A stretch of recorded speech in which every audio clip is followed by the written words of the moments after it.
Welcome to Sakshi political spice. Andhra Pradesh రాజకీయాలు తీవ్ర రూపం దాల్చి ఇప్పుడు ప్రస్తుతం చూస్తున్నాం. లడ్డూ వివాదం ఏ విధంగా కోట్ల మంది భక్తుల మనోభావాలని తీవ్రంగా కొంత హర్ట్ చేసిన సంఘటనలు చూస్తున్నాం. అలాగే చాలామంది ఇంకా స్పష్టత లేని ఈ విషయంపై కీలకమైన ప్రముఖమైన వ్యక్తులు మాట్లాడడం దాన్ని కూడా ఖండిస్తున్నారు. మరోవైపు సుప్రీంకోర్టు కూడా సాక్షాత్తు 7-8 ప్రశ్నల్ని సూటిగా సంధించింది ఆంధ్రప్రదేశ్ ముఖ్యమంత్రి చంద్రబాబు నాయుడు గారికి, అలాగే ఉప ముఖ్యమంత్రి, అలాగే మొత్తం అంతా కూడా ఇది ఏది ఎస్టాబ్లిష్ కాని విషయంలో ఇలా వ్యాఖ్యలు చేయడం సరైందా కాదా అని చెప్పి ఈ జరుగుతున్న పరిణామాలపై మాట్లాడుతున్నాం. మనతో పాటు రాజకీయ విశ్లేషకులు అండ్ ఒకప్పుడు జనసేనలో చాలా కీలక పాత్ర పోషించారు. బట్ ఆ తర్వాత గత కొన్ని సంవత్సరాలుగా రాజకీయాలకి దూరంగా ఉంటున్నారు. బట్ పొలిటికల్ కామెంటేటర్గా మనందరికీ సుపరిచితులు, రైటర్గా మనకి సుపరిచితులు రాజు రవితేజ్ గారు మనతో ఉన్నారు. రవితేజ్ గారు, థ్యాంక్ యూ సో మచ్. నమస్తే. సో లడ్డు వివాదం చాలా అన్ఫార్చునేట్ అండ్ ఐ థింక్ చాలా కాంట్రవర్సీస్కి, కామెంట్స్కి దారితీసింది. మీ ప్రైమా ఫేసి రియాక్షన్ ఏంటి to the whole thing? It is unnecessary, but it is also an indication of how things will be in the next 4-5 years. ఇది అయిపోయింది అని మనం అనుకోలేము. సుప్రీంకోర్టు ఇచ్చిన డైరెక్టివ్స్ కానీ are comments కానీ క్వశ్చన్స్ కానీ దాంతో మనం ఇది అయిపోయింది అని అనుకోలేము. వేరే విధంగా దీన్ని తీసుకొస్తారు మళ్ళీ. దీన్ని అంటే కమ్యూనల్ డివైడ్ తీసుకురావడం సొసైటీలో ఒకరంటే ఒకరికి ద్వేషం కలిగేటట్టు సమ్ కైండ్ ఆఫ్ యాక్టివిటీ చేయడం, ఇది మళ్ళీ వస్తూ ఉంటుంది. This is a sign of things to come. It is not going to, ఈ కాంట్రవర్సీ పోతుంది ఎందుకంటే దాంట్లో ఎక్కువగా లెజిటిమసీ లేదని తెలిసిపోయింది. దాన్ని ఎగ్జామిన్ చేసినప్పుడు తెలిసిపోయింది అందులో ప్రాపర్ ఇట్స్ నాట్ లెజిటిమేట్, అందులో రియల్ ప్రాబ్లం లేదు, సృష్టించారని తెలిసిపోయింది. కానీ వేరే విధంగా సృష్టిస్తూనే ఉంటారు ఇట్లాంటి ప్రాబ్లమ్స్. మన సమాజంలో డివిజివ్నెస్ తీసుకురావడము, రిలీజన్ పేరు పైన తీసుకురావడం. ఎందుకంటే ఇప్పుడు అది సెంటర్లో ఉన్న గవర్నమెంట్ దాన్ని డ్రైవ్ చేస్తుంది త్రూ అవుట్ ద కంట్రీ. మన ఇండిపెండెన్స్ టైంలో ఉండింది ఇంత hatred for different communities create చేసింది. మళ్ళీ ఆ అట్మాస్ఫియర్ రిటర్న్ వస్తుంది అండ్ అది క్రియేట్ చేయాలని అక్కడ ఉన్న తపన. ఇక్కడ ఉన్న వాళ్ళ representatives, especially Pawan Kalyan, I don't mean Chandrababu Naidu, Pawan Kalyan mainly, he is carrying out that agenda very cleverly, very with great design, motivation. In fact ఈ విషయంలో తీవ్రంగా రియాక్ట్ అయింది మీరు అన్నట్టుగా పవన్ కళ్యాణ్ గారు. ఆయన దీక్ష కూడా తలపెట్టిన విషయం తెలిసిందే అందరికీ. బికాజ్ అంటే ఇటువంటి ఒక సంఘటన జరిగినప్పుడు ముఖ్యమంత్రి స్థాయిలో చంద్రబాబు నాయుడు గారు కూడా మాట్లాడారు. కన్క్లూజివ్గా ఎవిడెన్స్ లేకుండా ఎందుకు మాట్లాడారని గౌరవ కోర్టు ప్రశ్నించిన విషయం కూడా తెలుసు. బట్ వాట్ యు సీ, ఈ దీక్షకి కారణం ఏంటంటారు? గాలిబ్ది ఒక షేర్ ఉంది, తమామ్ ఉమ్ర్ భూల్ కర్తా రహా, ధూల్ చెహరే పే తీ ఆయినా సాఫ్ కర్తా రహా. అంటే జీవితాంతం పాపాలు చేసుకుంటూ బతికినోన్ని, పాపం నా ముఖం మీద ఉంది కానీ నా ఇమేజ్ని మాత్రం నేను బాగా పాలిష్ చేసుకుంటున్నాను. సో అది you can say this particular individual,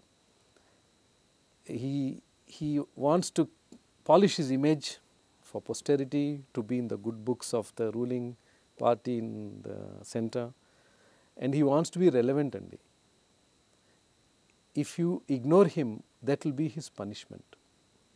He doesn't want to be ignored in the Andhra politics. He wants to be relevant. Relevant ga undadaniki ఏదైనా చేస్తాడు. సో ఇక్కడ ఒక ఛాన్స్ వచ్చింది. There was some kind of you can say ఒక opportunity లాగా కనిపించింది. దాన్ని he tried to cash it by whipping up A frenzy, ప్రజలలో ఒక కైండ్ ఆఫ్ ద్వేషం తీసుకురావడం. సో అండ్ దైవభక్తితో దాన్ని కనెక్ట్ చేయడం అండి. సో ఇప్పుడు మనం అడగొచ్చు, ఈయన చేసేది పాలిటిక్సా, ఈయన చేసేది రిలీజనా? అంటే వాట్ ఈజ్ ఇట్ రియల్లీ అని మనం అడిగితే, క్లియర్గా క్వశ్చన్ అడిగితే మనకి క్లియర్ ఆన్సర్ రాదు దానికి. It looks like politics but it is in the field of religion. భక్తి అనేది అది చాలా ప్రైవేట్ మ్యాటర్ అండి. నిజమైన దైవభక్తి ఉన్నవాళ్ళు బయటికి చెప్పరు అది, ఏదో ప్రదర్శించుకుంటూ, అది ఇట్స్ నాట్ అన్ ఎగ్జిబిషన్ కదా. అంటే మీరు అనేది ప్రాయశ్చిత్త దీక్ష చేయడం అనేది ప్రైవేట్గా జరగాలంటారు. బట్ ఇది డెఫినెట్గా ఒక ప్లేస్ ఆఫ్ యాంగర్, ఒక ప్లేస్ ఆఫ్ అంటే ఒక హిందూ సమాజానికి జరుగుతున్న వాటెవర్ దారుణాలు కావచ్చు, వాటికి గాను నేను చేస్తున్న దీక్ష అని చెప్పారు పవన్ కళ్యాణ్ గారు. దాని గురించి ఏమంటారు మీరైతే? ఆత్మశుద్ధి లేని ఆచారం అది ఎలా, భాండ శుద్ధి లేని పాకమేలా, చిత్తశుద్ధి లేని శివపూజలేలరా విశ్వదాభిరామ. ఇందాక కూడా గాలిబ్ షేర్తో కూడా మీరు స్ట్రాంగ్ కామెంట్ చేశారు. ఇది పర్సనల్గా అంటే వ్యక్తిగతంగా మీకు తెలిసిన విషయంగానా, లేక ఈవెన్ ఇన్ పబ్లిక్ స్పేస్ చిత్తశుద్ధి లేదు? ఎందుకంటే చాలా మంది ట్రోల్ చేశారు, ఏంటి ఒక్కొక్క టైంకి ఒక్కొక్క మాట మాట్లాడి ఇప్పుడు మళ్ళీ ఈ దీక్షకి ఏంటి శాంక్టిటీ అని. అంతే కదండి. ఇప్పుడు ఎన్ని సర్కమాంబులేట్ అంటే ప్రదక్షిణాలు చేసిన దేవుడి చుట్టూ నీ మనసులో ద్వేషం ఉంటే ఏం లాభం ఉందని ఎలా, ఏ ప్రాతిపదికన అంటున్నారు? ద్వేషం ఉంది. ఇది ఎవరు చేశారు? ఇది ఒకవేళ చేసుంటే ఇట్లాంటి ఆ లడ్డూలో పాయిజన్ రూపంలో ఒక యానిమల్ ఫ్యాట్ని కలిపారు అనుకుందాం డెలిబరేట్గా, ఎవరు చేసుంటారు? గవర్నమెంట్ వాళ్ళది. All institutions are at their command. వాళ్ళు ఇన్వెస్టిగేట్ చేసి కనుక్కోలేరా ఎవరు చేసుంటారు, ఎట్లా చేసుంటారు, ఎట్లా జరిగింది, ఎందుకు జరిగింది? ఇన్ఫ్యాక్ట్ ఫ్యాక్చువల్ డేటా విషయంలోనే ఇట్స్ వెరీ డిస్టర్బింగ్. అంతే కదా. ఫ్యాక్చువల్ డేటా అంటే జూన్ తర్వాత వచ్చిన కన్సైన్మెంట్, అసలు అయోధ్య టైంలో అయితే అసలు ఈ పర్టికులర్ నెయ్యి ఏజెన్సీ లేనే లేదు. అలాంటిది ఈ టైం అంటే అయోధ్యకు వెళ్ళిన లడ్డూల్లో కూడా కల్తీ ఉందని ఒక బ్లేటెంట్ స్టేట్మెంట్ చేయడం అన్నది it disturbs a lot of people more than anything. Disturb చేయాలనే ఉద్దేశం అండి. అక్కడే చిత్తశుద్ధి లేదు అని అంటున్నాను. నేను మిమ్మల్ని డిస్టర్బ్ చేయడమే నా ఉద్దేశం. డిస్టర్బ్ చేసి అందులో నుంచి వచ్చే పొలిటికల్ అడ్వాంటేజ్ని నేను తీసుకోవడం. That's the play book, that's the method అది. So I will put fear in you, I will sow seeds of hate. When you start hating your fellow human being, then I will take advantage of that. Then I will divide the society, polarize it. దాంట్లో నుంచి political advantage తీసుకుంటాం. నిజమైన దైవభక్తి ఉన్నవాడు ప్రజలను కలపాలని చూస్తాడు. ఎవరైనా అంతే, హిందూ, ముస్లిం, క్రిస్టియన్, పార్సీ, సిక్ అందరూ అంతే. కలపాలనే చూస్తారు కానీ డివైడ్ చేయాలని ఎవరు అనుకుంటారండి? డివైడ్ చేయాలని ఎంత క్లియర్ మోటివ్ కనిపిస్తూనే ఉంది. ఈ ధర్మాన్ని అటాక్ చేస్తున్నారు. ఎవరు అటాక్ చేస్తున్నారు? somehow it has come back to Jagannath Reddy and his religion. That is uncalled for. But is it true అంటే చాలామంది ఇప్పుడు ఈ మీమ్స్ ట్రోల్స్లో చూస్తున్నవి స్వయాన ఆయన భార్య కూడా హిందూ ధర్మం ఆచరించట్లేదని చెప్పి, అది ఫేర్ అంటారా? అంటే ఒక ఇంట్లో ఇద్దరు వేరు మతాల వాళ్ళు ఉండకూడదు అంటారా? ఎందుకుండలేరు. మా ఇంట్లో నేను my wife we're both irreligious, but we come from two different religions. We're not religious people. My wife is a little bit, but my wife's family is very religious Hindus. My family is extremely religious Christian, but we have absolutely no problem. I'm married from 30 years. So అదే అందుకని కాబట్టి ఇప్పుడు ఇక్కడ what are the relevant points అంటే ఆయన స్వయంగా ఆచరించే ధర్మం, పలు సందర్భాల్లో ఆయన చేసిన వ్యాఖ్యలు, స్టేట్మెంట్స్ వర్సెస్ ఇవాళ సనాతన ధర్మం పరిరక్షణ కోసం నేను చెప్తాను అని. ఇక్కడ పర్సనల్ లెవెల్లో ఏదైనా దీక్ష చేసుకున్నా నో ప్రాబ్లం, కానీ ఒక లడ్డు కోట్ల మంది భక్తుల విషయానికి సంబంధించిన కాంటెక్స్లో వచ్చింది కాబట్టి we are having to discuss this actually. లేకపోతే ఎవరు ఏ ధర్మం ఏ దీక్ష చేయాలని చేసుకోవచ్చు, ఎవరికైనా ఏదైనా రైట్ ఉంటుంది. కానీ మీరేమంటారు సార్? ఇప్పుడు మా ఇంట్లోనే ఈ విషయం డిస్కస్ చేశాం. So my wife and her family మొత్తం చాలా బాధపడ్డారు. దట్ ఒకవేళ ఇదే నిజం అవుతే వాళ్ళకు ఒక కైండ్ ఆఫ్ అపవిత్రమైన యాక్టివిటీలో వాళ్ళు పాల్గొన్నారా అనే ఒక ఇది. So they are very hurt by that. If this is true, it's very bad అండి. If that is true, because it goes directly against the religious belief of the Hindus. And hence should it not be doubly sure before putting out such అంటే మనం that means ఈ issue చాలా critical issue. That means that is a given. Okay, so I discussed with my own family members, then they all feel bad, and it is the same with all Hindus, even if they are atheistic. Hindus chala atheistic people kuda untaru, nastikulu kuda vallaku kuda hurt chese vishayam idi.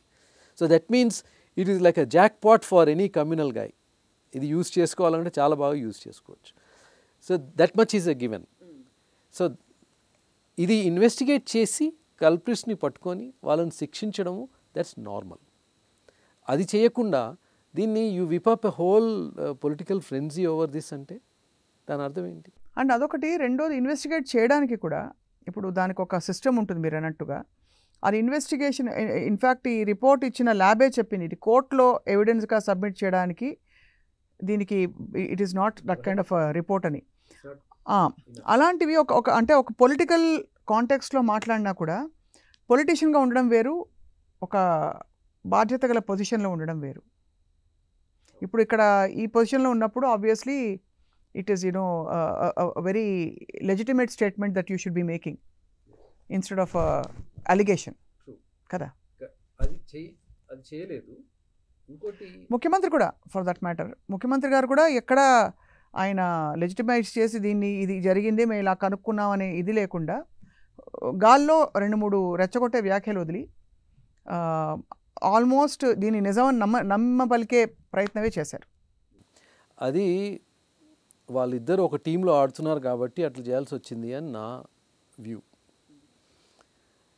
CBN is not communal. He may play communal politics if that is the order of the day, but he is from a different school of politics. PK will have no hesitation in using communal card and using divisiveness, sending hate into society. అందులో ఏమీ hesitate చేయడు, వెనకాడడు, advantage తీసుకోవాలని. And he has a railing boiling hate for Christianity. Let me say this openly. He hates Christianity. I have seen it personally. మరి ఆయన సొంత Christianity hate చేస్తే మరి పిల్లలు బ్యాప్టైజ్ అయ్యారు. ఆయన కూడా ఒక సందర్భంలో for what ever the context was ఆయన బయట పెట్టారు. అది he has to live with it. So పరిస్థితి ఎట్లా ఉందో మీరే ఒకసారి ఆలోచించండి. అంత ఓపెన్గా అంత హేట్ఫుల్గా మాట్లాడే వ్యక్తికి సెక్యూరిటీ కవర్, పబ్లిక్ ప్రెజెన్స్, మీడియాలో స్పేస్ అండ్ సపోర్టర్స్. ఆయనకున్న కొంచెం కొద్దిగా గొప్ప ఉన్నారు supporters. In any civilized society a man who speaks like that will be in jail అండి. Why are we not putting him behind bars? Why doesn't he sit and cool his heels in a prison cell for instigating people, for speaking in such a manner? మనం ఎందుకు మనం ఇచ్చేయం? Because we are as a society extremely tolerant society. Hindu society, this I give the credit to Hinduism for this. It is in Hindu societies. Muslim societies lo, Christian societies lo ఇది సహించరు. హిందూసే అంత టాలరెంట్గా ఉంటారు. If you, I can even go to the extent of saying that the most tolerant society in the world is a Hindu society. హిందూస్లో ఉన్న inherent quality అది. But అదే అడ్డు పెట్టుకుని అందరూ abuse చేస్తూ పోయారు. నేను ఇప్పుడు వివేకానంద కూడా చెప్పినట్టు అనేక అంటే he quotes a lot of, కాబట్టి నేను పోరాడడానికి సిద్ధంగా ఉన్నాననే స్పిరిట్లో చెప్పడం ఈ ధర్మాన్ని పరిరక్షించడానికి ఆయన మెట్లు కూడా కడిగారు. The love of God or the law of God is not written on stone carvings. It is written on the human heart. నీ మనసులో ఉండాలి దేవుడు.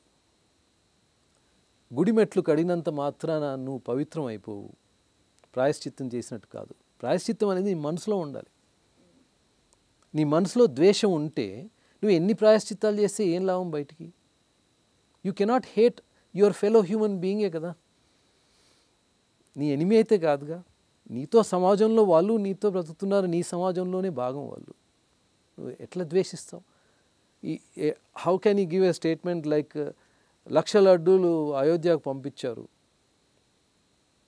వెరిఫై చేశారా? అందులో దాంట్లో ఈ కల్తీ లడ్డూలు పంపించారని చెప్తున్నాడు. అది వెరిఫై చేయలేదు అక్కడ. అంటే factually that's the most disturbing thing. అది వెరిఫై చేయకుండా చేయకూడని స్టేట్మెంట్. ఒకవేళ అలా చేసేస్తే అది చాలా పెద్ద సొసైటీలోని ఒక మేజర్ చంక్ని డిస్టర్బ్ చేస్తుందని తెలుసు. అండ్ ఆ డిస్టర్బెన్స్ అంతా మళ్ళీ ఇప్పుడు ఆబ్వియస్లీ గవర్నమెంటే పాసిఫై చేయాలి. వాళ్ళు సెల్ఫ్ గోల్ వేసుకున్నట్టు చాలామంది భావిస్తున్నారు. It is we're fortunate to be living in a Hindu society. That's why the society can take all this, దాన్ని డైజెస్ట్ చేసుకోగలుగుతుంది. So to say the last word first, I can say that we're protected from ages అండి. పవన్ కళ్యాణ్ కానీ ఒక కమ్యూనలీ hateful person కానీ ఇది హిందూ సమాజానికి కొత్త కాదు. ఎంతోమంది వచ్చారు చరిత్రలో, వచ్చారు వెళ్ళిపోతారు కూడా, కానీ ఈ సమాజం నిలిచిపోతుంది. ఎందుకంటే ఆ సమాజంలో ఉన్న గ్రేట్నెస్ అది. ఇట్ ఈజ్ లైక్ అ చల్తీ హుయి ధారా. అందులో అందరు కలిసిపోతారు. అందులో గార్బేజ్ కలుస్తుంది, పవిత్రమైన వాళ్ళు కలుస్తారు, అందులో మంచి వాటర్ కలుస్తుంది, బ్యాడ్ వాటర్ కలుస్తుంది, అన్నీ కలిసి ప్రవహిస్తాయి. సో ఇన్ షార్ట్ అడగాలంటే, అంటే ఈ ఇష్యూని మనం పర్సన్ సెంట్రిక్గా కాకుండా బ్రాడ్గా మాట్లాడితే, the last question about the person centric issue is that ఇక్కడ communism, I mean communism, then communalism, then there is a ఒక సౌభ్రాతృత్వం అందరితో, సెక్యులరిజం, ఇంకా రకరకాల షేడ్స్లో ఆల్మోస్ట్ ఏథిజం, మళ్ళీ సివియర్ థీజం, ఇవన్నీ కలగలిసిన లక్షణాలు మనం గత జనసేన ఐ థింక్ పార్టీ ఆవిర్భావం నుంచి చూసాం. So that's where I'm driving it. So what is the true essence of Janasena today? Janasena leader has no fidelity towards any ideology. Whatever is advantageous, he will pick that, and he will side with anyone who is the power. And he has therefore it's very hard to predict for his followers. ఆయనను follow చేసే వాళ్ళకి ఈయన ఎటు మలుతాడో తెలియదు వాళ్ళకి. ఇప్పుడు ఆ party 6.8% vote తెచ్చుకొని 21 సీట్స్ గెలుచుకొని అసెంబ్లీకి వెళ్ళారు. ఎవరైనా వినిపిస్తారా ఎక్కడన్నా? వాళ్ళు ఎవరైనా రిప్రజెంటేటివ్స్ కనిపిస్తారా జనసేన వాళ్ళది? నాదెండ్ల మనోహర్ గారు ఎక్కడున్నారు? హీ ఈజ్ ద నెక్స్ట్ కదా పార్టీలో. ఆయన వాయిస్ ఎక్కడైనా వినిపిస్తుందా? సో ఇంత 175 సీట్స్లో 164 గెలుచుకున్నారు వాళ్ళు కలిసి, కూటమి అని, కోయలిషన్. ప్రజల కొరకు ఎంత మేలు చేయొచ్చు. అంత ఓవర్వెల్మింగ్ నంబర్స్ ఉన్న వాళ్ళు ఏం చేస్తున్నారు? ఈ కాంట్రవర్సీ తీసుకొచ్చి నువ్వు గుడికి రాకూడదు, మేము ఇది చేస్తాము, ధర్మము మతము అని తీసుకొస్తున్నారు. లేనిది సృష్టిస్తున్నారు.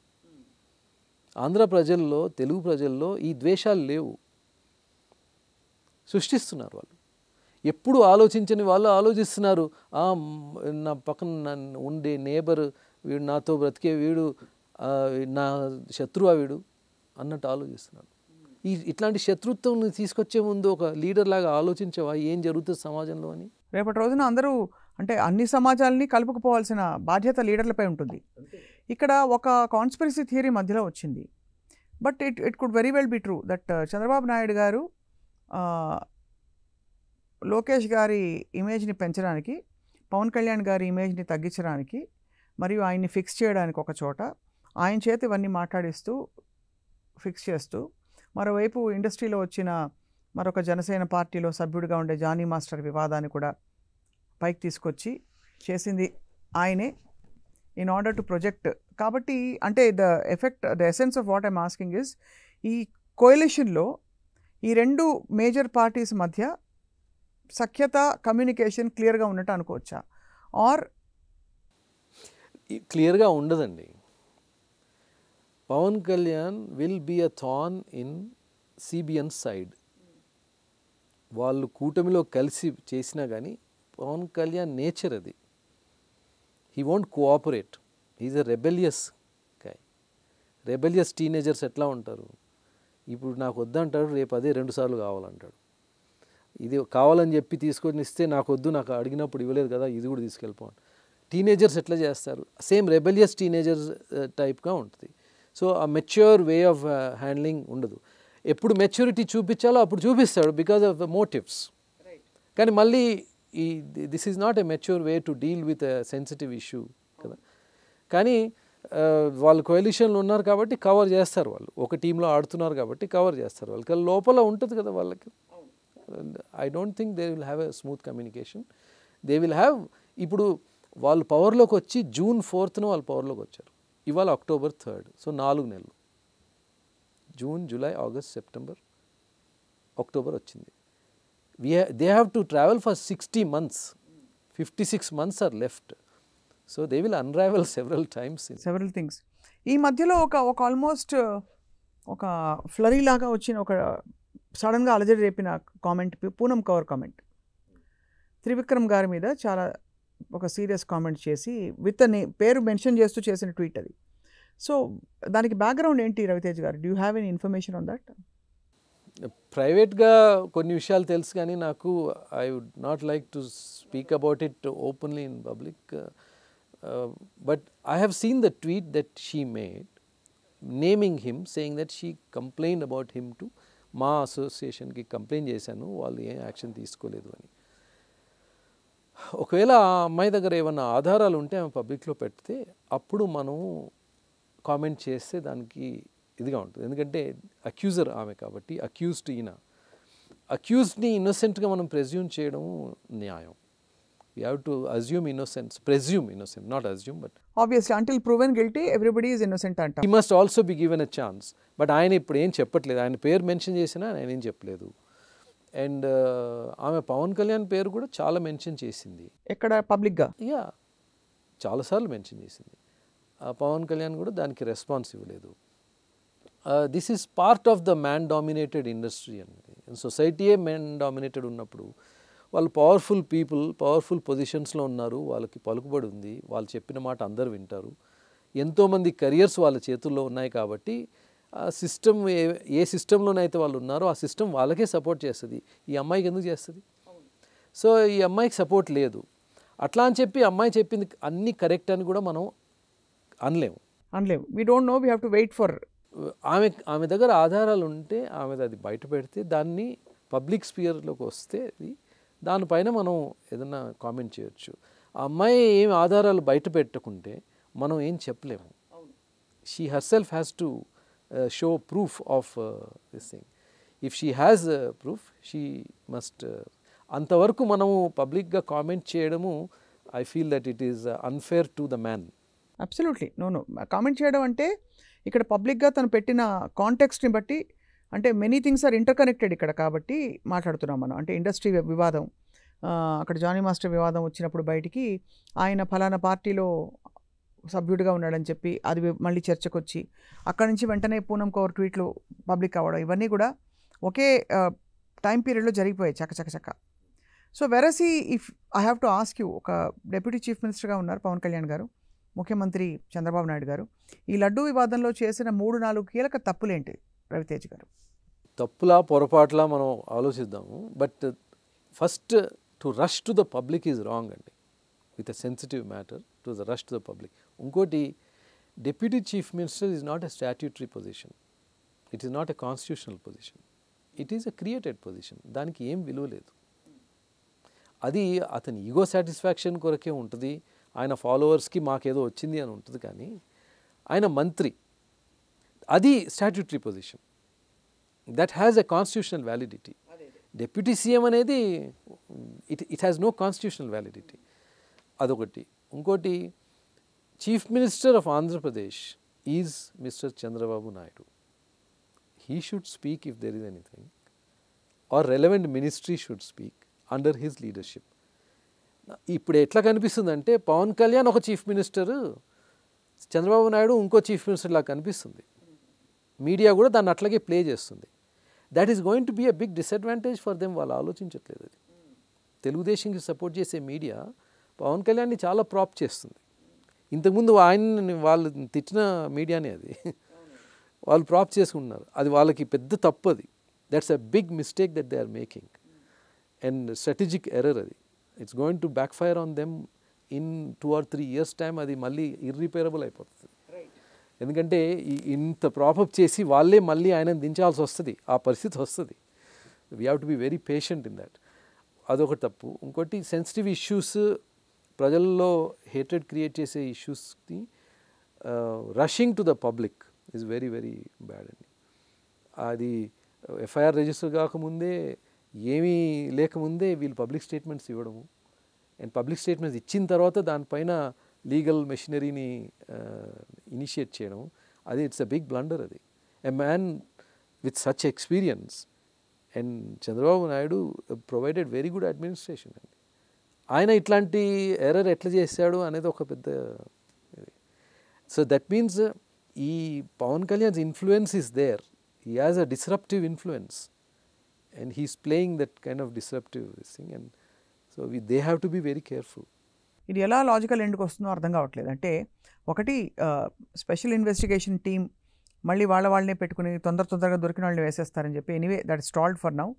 వీ విల్ యాక్చువల్లీ అంటే గౌరవ కోర్టు ఇచ్చిన 6వ తారీఖు తర్వాత మనకి తెలుస్తుంది గౌరవ కోర్టు ఏ విధంగా అది ఈ విషయంలో ముందరకెళ్తుందని చెప్పి. సో అంతవరకు ఇట్ ఈస్ ఆల్సో సాడ్. మొన్ననే వరదలు వచ్చి బయటపడ్డాం. ఆంధ్రప్రదేశ్లో చాలా దారుణమైన వరదలు వచ్చాయి. అవి వాటి సహాయక చర్యలు, వాటికి సంబంధించిన ఏవేవైతే అజెండా పెట్టుకుని ప్రజలకు చెప్పి వచ్చారో ఈ గవర్నమెంట్ అవన్నీ నెరవేర్చకుండా ఈ కొత్త వివాదం చాలా డిస్టర్బ్ చేసి ఎన్వైరన్మెంట్ని వెరీ డిస్టర్బింగ్ అండి. అండ్ అది కూడా చాలామంది విశ్లేషకులు for the first time I'm seeing a lot of people are actually now commenting saying that without proper evidence, without proving something properly, one should not speak. Even if it is proven, one should speak very carefully about it. Yeah, అంటే ఇలాంటి ఒక ఇష్యూని రాజకీయాల్లోకి లాక్కూడదు, దేవుడికి సంబంధించిన issue అని చెప్పి దాన్ని పొల్యూట్ చేసినట్టే అవుతుంది కదా. ఎందుకంటే భక్తి అనేది అందరికీ ఉంటుందండి, ప్రైవేట్గా ఉంటుంది. You are entering that very small private space, అందులోకి ఎంటర్ అయ్యి మొత్తం చిద్రం చేసేస్తారు. బట్ మీ అసోసియేషన్తో రవితేజ్ గారు ధర్మం పట్ల చాలా ఎక్కువ వెరీ ఏం చెప్పాలి డెడికేటెడ్ అండ్ కమిటెడ్ అని చెప్పచ్చా పవన్ కళ్యాణ్ గారు? Clear answer no. He is dedicated to himself. నాది నేను చెప్పింది కరెక్ట్, నేను కరెక్ట్ కాకుంటే నేనే మీకు చెప్తాను నేను తప్పని, అప్పుడు మీరు నేను చెప్పింది ఒప్పుకోవాలి. This is his attitude. ధర్మం మన లాంగ్వేజ్లో ధర్మము అంటే మనం ఎన్నో విధంగా వాడతాం. ధర్మం అంటే కైండ్నెస్ అని కూడా అంటాం. అవును, కరెక్టే. అంటే న్యాయం ధర్మం ఆ విధంగా లీగల్గా వెళ్తుంది. అంటే డ్యూటీ అని వస్తుంది, కరెక్ట్ అంటే ధర్మం అది వస్తుంది. ధర్మం అంటే రిలీజియన్ అని కూడా వస్తుంది. దేర్ ఈజ్ ఆ ధర్మమే చెప్తుంది సత్యాన్ నాస్తి పరో ధర్మ అని. అంటే సత్యాన్ని మించిన ధర్మం గొప్ప ధర్మం ఏం లేదు. సో అదే ధర్మం చెప్తుంది మనకి. ఇంత గొప్ప జస్ట్ వన్ లైన్లోనే everything is included in that అండి ఉపనిషత్స్లోది. సత్యాన్ నాస్తి పరో ధర్మ, సత్యాన్ని మించిన దైవం ఏముంది, ధర్మం ఏముంది, సత్యాన్ నాస్తి పరో ధర్మ. సో ధర్మం పాటించేవాడు సత్యం పలుకుతాడు, దాని అర్థం అది. అబద్ధాలు చెప్పేవానికి how will he justify that he is dharmic? అబద్ధాలు అంటే ఇన్ కాంటెక్స్ట్ ఆఫ్ లడ్డూస్ అంటున్నారు, అంతే కదా. ఇప్పుడు నాకు తెలియదండి క్లియర్గా అందులో ఏం కలిసింది, ఎట్లా కలిసింది. ఏదో రిపోర్ట్ చూశాను నేను, ఫైన్ ప్రింట్ కూడా చదవలేదు. ఓకే వచ్చేసిందని చెప్పి నేను వెళ్ళిపోయి మాట్లాడతాను. అదే it amounts to falsification, it amounts to lying కదా. I'm in a position of public influence. నేను ప్రైవేట్గా కూడా కాదు, పబ్లిక్గా నేను మైక్ పట్టుకొని నేను ఇంకా పోరాడడానికి సిద్ధంగా ఉన్నాను, నన్ను ఎవరు ఆపలేరు అంటే ఎవరి మీద పోరాడతాడు? చేస్తే ఇట్లాంటి ఒకవేళ ఇట్లాంటి ugly and bad criminal act ఎవరైనా చేశారనుకోండి, చేస్తే ఎవరు చేస్తుంటారండి? 10 మంది చేస్తుంటారా కలిసి, 20 మంది చేస్తుంటారా కలిసి? వాళ్ళ మీద నువ్వు మొత్తం సోషల్ రెవల్యూషన్ తీసుకోవాల్సి వచ్చిన అవసరం ఏముంది? తీసుకెళ్ళి జైల్లో పడేస్తే అయిపోతుంది, వాళ్ళని పనిష్ చేస్తే అయిపోతుంది, వాళ్ళకు ఒక ఎగ్జాంపులరీ పనిష్మెంట్ ఇస్తే అయిపోతుంది. నువ్వు సమాజం ఒక 9 కోట్ల తెలుగు ప్రజల్లోకి మనం వెళ్ళిపోయి పోరాడదామంటే ఎందుకు? వాళ్ళు ఏం చేశారు? ప్రజలు వచ్చి అందులో కల్తీ చేశారా? వాళ్ళు దే ఆర్ ఇన్నోసెంట్ కదా పబ్లిక్. నువ్వు పబ్లిక్ దగ్గరికి ఎందుకు తీసుకెళ్తున్నావు? ఇది పోలీస్ దగ్గర తీసుకెళ్ళాలి. పోలీస్ కూడా ఇట్స్ అండర్ యువర్ గవర్నమెంటే కదా. And also first of all it has to be investigated properly, ఎక్కడి నుంచి వచ్చింది. ఎందుకంటే ల్యాబ్లో వాళ్ళు కూడా మాకు ఇచ్చిన శాంపుల్ మేము చేసాం, అది ఎక్కడి నుంచి వచ్చినా మేము చెప్పట్లేదని చెప్పారు. It's not like they went and retrieve the sample from the container కదా. Too many blind spots.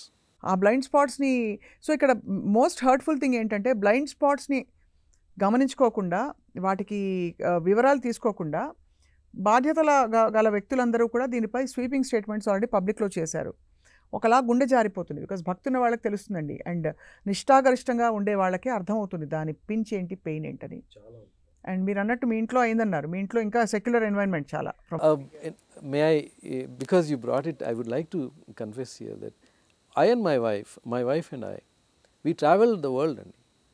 ఎక్కడికి వెళ్ళినా కానీ ఎస్పెషలీ వెస్ట్రన్ కంట్రీస్లో షీ నెవర్ ఈట్స్ బీఫ్ అండి. ఒక్కోసారి there were no options but she remained fasting but she did not eat. I know that. And వాళ్ళ parents కానీ చాలా వాళ్ళు భక్తి, వాళ్ళు తిరగని టెంపుల్ లేదండి ఇండియాలో. ఇప్పుడు ఇప్పుడు అట్లాంటి పీపుల్ కూడా చాలా కదిలిపోయారు వాళ్ళు. ఇది నిజమా? ఒకవేళ ఇదే నిజమైతే do you know how bad that is for them. Life long they have followed a certain క్రమం.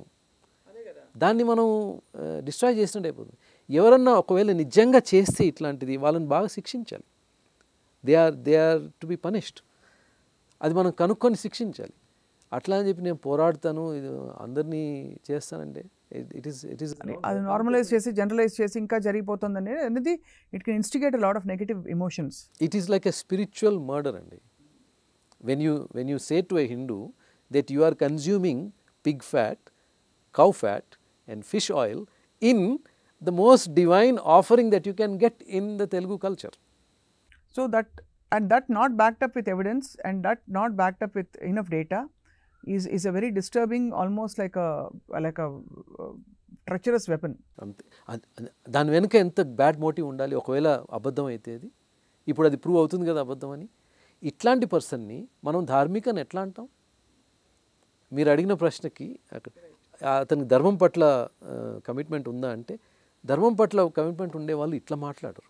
చాలా I think this is long debate and తప్పకుండా ఇది అన్ని సమస్యపై ముందు రాష్ట్ర అభివృద్ధిపై ఇష్యూస్పై మనం మాట్లాడుకునే సందర్భాలు ఎక్కువ రావాలని కోరుకుంటూ రవితేజ్ గారు for this interaction and for this ఇంకా detailed conversation. Thank you very much. Thank you.